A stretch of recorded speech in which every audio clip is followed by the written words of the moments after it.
But if the majority of the chunk is going into the salaries and the benefits, I mean, everybody's understanding we're all going through the crunch and whatnot.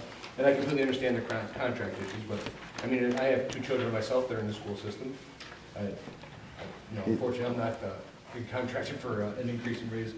But at the same rate, I'm just trying to figure out how do we get higher?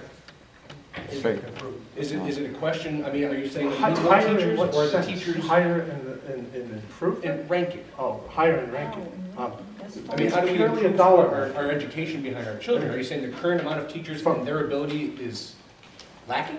Let me just make sure I understand your question. Improvement from a standpoint of student performance. It's our district improvement plan, and it's our ability to deliver programs and the appropriate education to our students, which requires, obviously, staff, teachers, and the necessary classes. If you're asking from a pure increase from a per pupil cost, from 161 to 158, if everything else stayed the same, okay, no other districts moved, or something didn't happen to other districts as far as less funding or what have you, the only way for us to move is to increase the funding of education in Ansonia. I completely understand. What I'm trying to figure out is how. If you had, say, 200 teachers, I'm just throwing a ballpark number. If you had 200 teachers, because you said there's 400 staff, a lot of them are coming and going, 200 teachers, and we're at third from the bottom. And so does that mean that you need 400 teachers to bring us up? Or are the teachers that you have good, but I'm just trying to figure out how more money helps move this along.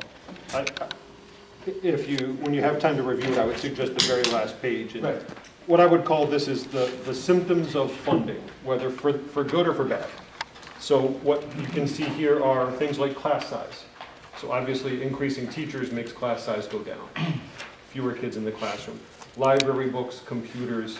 You'll see where we rank among these 8, which I consider to be a valid comparison, these 8 districts that we have here. So you can see where we rank. Kindergarten class size, we're okay. Grade 2, high school, other areas where we are not doing well.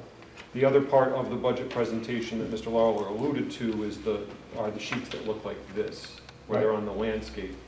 And there's a lot of alphabet soup on here. There's a lot of, but these are all the instructional mandates and improvement processes that we wanted to undertake that the Board of Education chose not to, funding for which the Board of Education chose not to move forward to this board.